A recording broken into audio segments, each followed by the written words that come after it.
You have spent some time reviewing torts, negligence, intentional tort, strict liability, a little about products liability, and now you're moving into criminal law.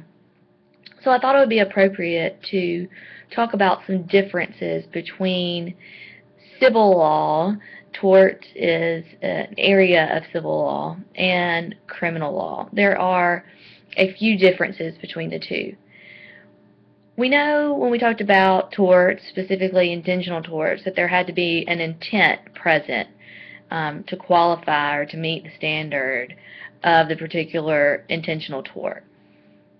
Negligence, there was no intent, so somebody could be held liable and have to pay damages for harm that resulted even when the harm was a result of just an accident, that there was no intent to commit the act.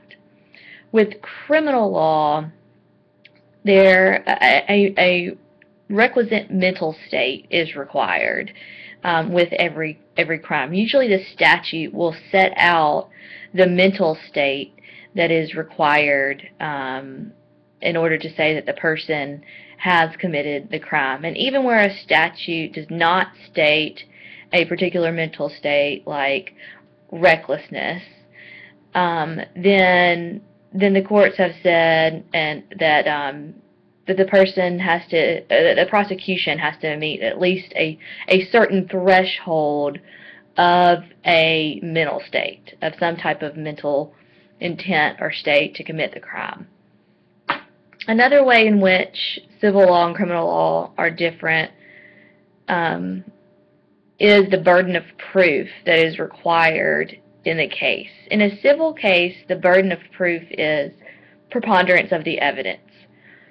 And that means that more likely than not, you could say that the defendant caused the harm, caused the breach that the plaintiff is complaining about.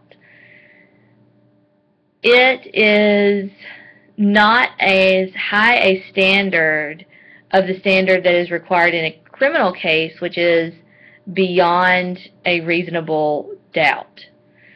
So the prosecution has to prove that the defendant committed the crime, has to prove every element of the crime beyond a reasonable doubt. That means that if a juror has doubts that the criminal committed the crime, then that doubt has to be based upon reason and common sense.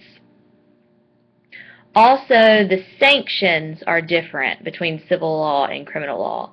In civil law, the sanction usually is monetary damages. The defendant will have to pay a sum of money to the plaintiff to compensate the plaintiff for the plaintiff's injuries. Sometimes in a civil case, the judge will issue an equitable remedy, which is a type of remedy where the judge requires the defendant to act or not act in a certain way. Or maybe it is to rescind a contract, so that there no longer is a contract between the parties.